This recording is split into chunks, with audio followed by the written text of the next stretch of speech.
That's when we set a new pandemic-era air travel record, 2.45 million people through security at America's airports on the Sunday after Thanksgiving, and things were pretty smooth, but there were no weather or air traffic control issues, which typically kick off these big scheduled meltdowns. So we'll have to wait and see. Okay. And not a lot of evidence of Omicron scaring people from keeping those plans, right? After Christmas.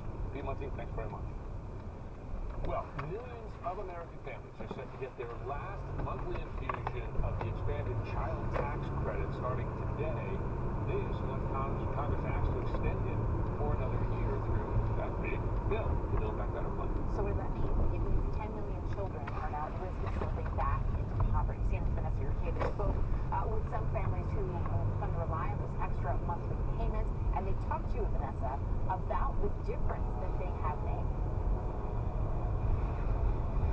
Absolutely, and 35 million families rely on these child tax credits, especially here in West Virginia, which has one of the highest poverty rates in the country. The families we spoke to say they want to make sure Congress is listening to their stories. At breakfast, Jesse and his sister Madison can have whatever they want. But their mom, Emily Hardin, says that wasn't always the case. There were a lot of times where we didn't have, more than a couple of dollars and had to kind of decide, like, I wasn't going to eat so that he could eat.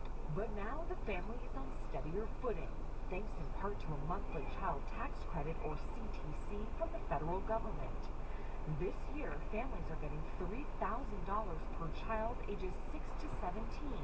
And $3,600 for children under 6. That's up from $2,000 per child. It's been a really big deal for us. This single mom makes a modest salary of $34,000 as the pastor of the Church of the Covenant in Grafton, West Virginia. Bills have always been tight and still are. Did you hear that West Virginia's got the highest poverty level? She's getting makes a difference. Being less worried about those kind of everyday expenses, which, if you're worried about everyday expenses, you're worried every day, has That's that new thing they started. Because all the banks are doing it. But that stress is starting to build again. So they're doing it. Pass the Build Back Better bill by December 28th to continue CTC benefits at the current amounts. Part of the holdup is West Virginia Senator Joe Manchin, who has concerns about the overall cost of the bill. We are potentially risking 50,000 West Virginia